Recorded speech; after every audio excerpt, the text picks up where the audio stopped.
Muy buenos días, queridas estudiantes. Hoy vamos a ver en la clase del día de hoy el teatro de la Grecia clásica. Este género cultural que se fue desarrollando a lo largo de los años, vamos a ver el surgimiento, cómo se fue creando y cómo se fue perfeccionando con los años.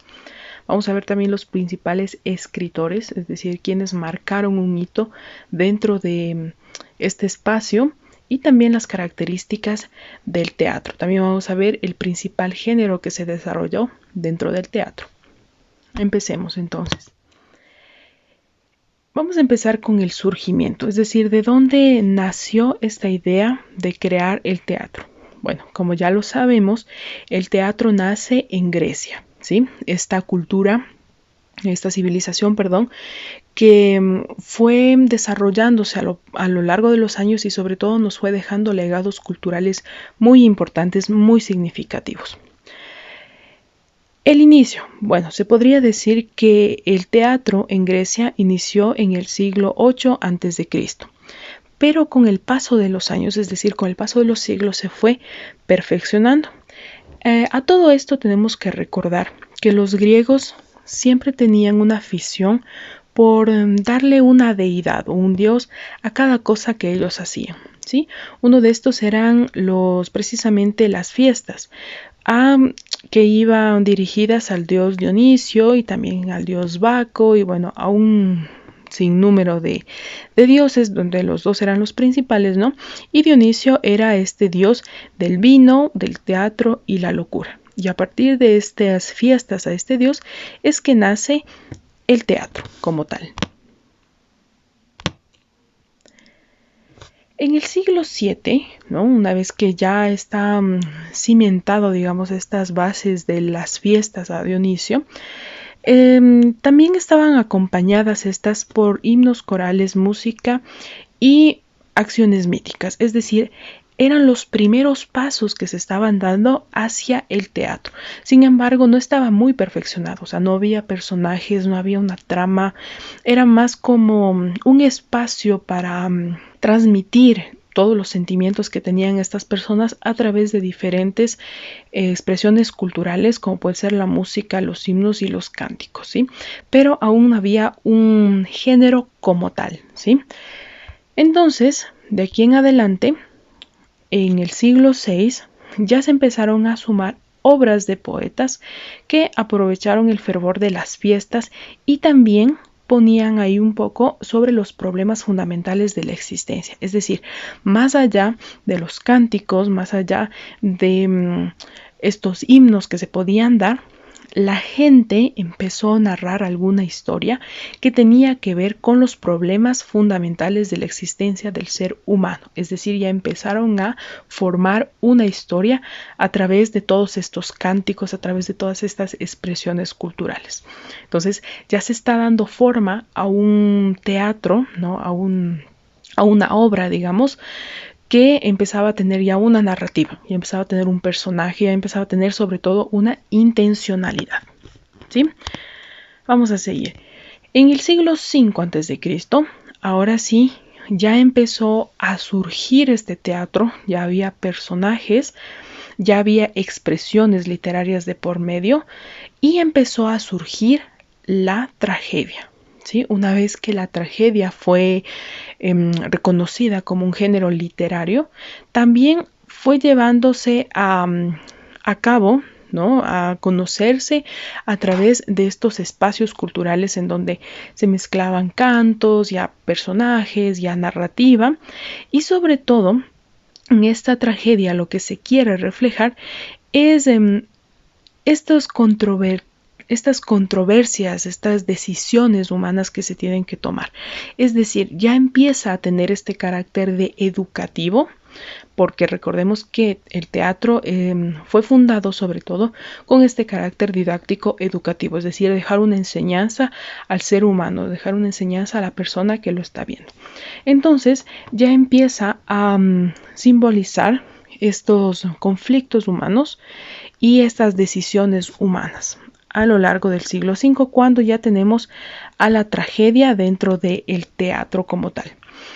Una vez que ya está perfeccionado este teatro, es decir, ya pasó de ser una simple reunión con cánticos a personajes, ahora narrativas, ahora ya tener un fin educativo, en Atenas se realizaban fiestas teatrales, es decir, unos encuentros en donde, como ya estaba bien organizado el teatro, habían personas que ya se dedicaban enteramente a crear estas obras, ¿sí? A recrear estas obras, sobre todo trágicas. Entonces, estas jornadas teatrales eran vistas por todas las clases sociales en Grecia.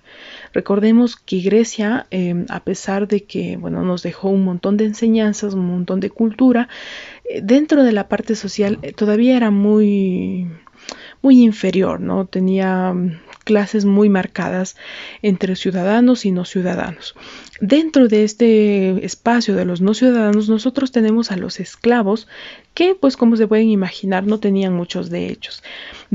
Pero con todo esto, ellos podían acceder al teatro, a estas jornadas teatrales, porque estaba de por medio estas enseñanzas que se les daban para formar al ser humano. Tenía un promedio de 30.000 espectadores. Era algo muy grande que se llevaba a cabo, algo muy importante. El objetivo principal, como ya lo hemos visto a lo largo de la clase, pues es a través de esta representación brindar algo educativo, brindar una enseñanza, brindar un valor al ser humano, ¿sí? Siempre va a estar esta finalidad presente de hacer reflexionar al espectador sobre algún problema y sobre su desenlace. Entonces, era uno y es uno de los géneros en donde se puede aprovechar mucho esta estrechez que hay entre las personas para dejar un mensaje muy en claro. Y en todo esto de dejar alguna enseñanza, nace el término de catarsis. La catarsis llega a ser este estado de purificación del alma en donde la persona, después de haber sufrido algo, de haber sufrido un gran dolor, se hace una mejor persona o aprende algo y cambia su manera de ser. Este viene a ser la catarsis, cuando el personaje principal llega a comprender que todos los sucesos trágicos que se fueron dando le dejan alguna enseñanza y cambia su manera de ser.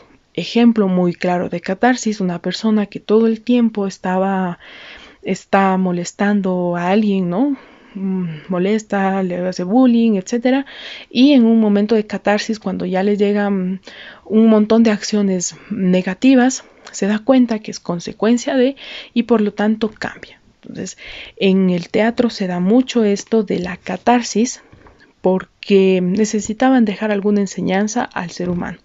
Por lo tanto, el personaje principal o algún personaje tenía que sufrir esta transformación para que se entienda el mensaje de que se puede cambiar al final, ¿no? Y que la gente se puede, siempre y cuando comprenda lo que está haciendo mal, pues puede llegar a ser alguien mejor. Ahora vamos a ver la tragedia como tal, es decir, hemos hablado del teatro en general, pero el género que se desarrolló en el teatro, el principal género que se desarrolló, fue la tragedia, que es esta narración de diferentes eventos, ¿no? Odio, amor, traición, guerra, muerte, pero que siempre tiene un destino fatal, un destino trágico, siempre conlleva alguna muerte o algo trágico para el protagonista, que siempre viene antecedido de la catarsis, ¿no? De comprender, de reflexionar lo que pasaba en su vida y la razón del por qué va a tener este desenlace catastrófico. Hablamos de los principales escritores aquí, ¿no? Esquilo, Sófocles y Eurípides son los principales escritores de tragedia griega. Dejaron las mejores obras que también se llevaron a cabo en el teatro. Grecia, ¿no? De Grecia.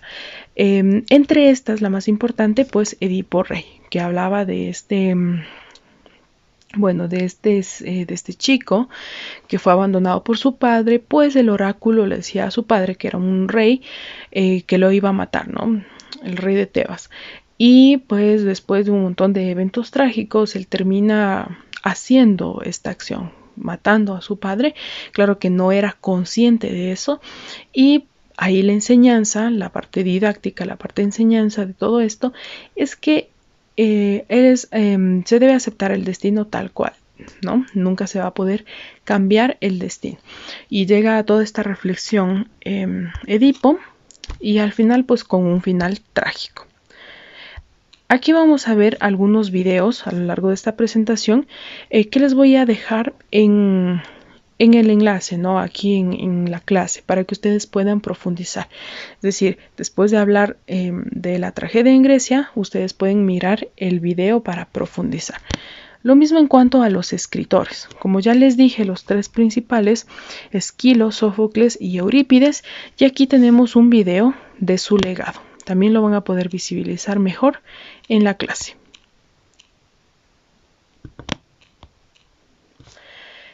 Finalmente vamos a ver algunas de las características del teatro como tal, ¿no? También un poco de la tragedia, pero del teatro en general. Lo primero que tienen que saber es que Aristóteles, este filósofo, en su obra poética, fija las reglas para seguir en las tragedias. Es decir, además de hacer un millón de obras filosóficas, de pensamientos, sobre todo filosóficos, él también está muy metido en todo esto de el teatro. Por lo general, se apunta a textos que tienen un desenlace doloroso y muy triste, que intenta dar este mensaje de que el ser humano puede mejorar. ¿Cuántos actores podían haber en un teatro? En esta parte, pues siempre se iba a contar con un número pequeño de actores, ¿no? De personajes que se iban a ver a lo largo del teatro. Generalmente 2 al principio y 3 al final, con un total de 5. ¿Podían ser un poco más? Sí, pero no exageradamente. Y ya vamos a ver exactamente por qué no, al final de la clase. Y otra cosa que es importante es que en este teatro las mujeres no podían actuar. Por lo tanto, todos los papeles o los roles femeninos eran interpretados por hombres que, pues con vestimentas, con máscaras, etcétera, asemejaban al personaje. 2 cosas muy importantes. La primera, un grupo pequeño de actores, y la segunda, las mujeres no podían ser parte del teatro y sus personajes eran hechos por algún hombre, ¿sí? Siempre hemos visto las máscaras del teatro, ¿no es cierto? Estas 2 máscaras que reflejan una alegría y la otra pues tristeza, y que siempre se ponen cuando se habla de teatro. Pues esto se originó aquí en Grecia, ¿no? Los actores, las máscaras ayudaban a los actores a personificar o a expresar, a transmitir mejor el personaje. Como no existía allí una escuela de formación de actores, se fueron formando a través del tiempo, las máscaras y las vestimentas les ayudaban para que ellos puedan hacer sentir lo que el personaje quería que sienta el público, ¿no? Entonces, estas máscaras se utilizaban generalmente en dos emociones, la felicidad y la tristeza. Por eso es que después quedó muy marcado para ver el teatro con estas 2 emociones, felicidad y tristeza, que generalmente estaban marcados mucho en la tragedia, ¿no? La felicidad que es momentánea, y la tristeza pues que lleva a este final fatídico que lleva la tragedia. Aquí podemos ver la estructura de un teatro en Grecia. Si ustedes se preguntaban quién hizo este formato de teatro que nosotros tenemos hasta la actualidad, te va a cualquier teatro y va a ver el escenario en la parte del frente, el público al frente, ¿no es cierto? Y todo el telón, etcétera, etcétera. Todo esto se formó en Grecia. En esta parte nosotros podemos ver que en la parte central tenemos a los actores, ¿no? El lugar donde van a estar los actores, y alrededor pues las gradas donde iban a estar los espectadores.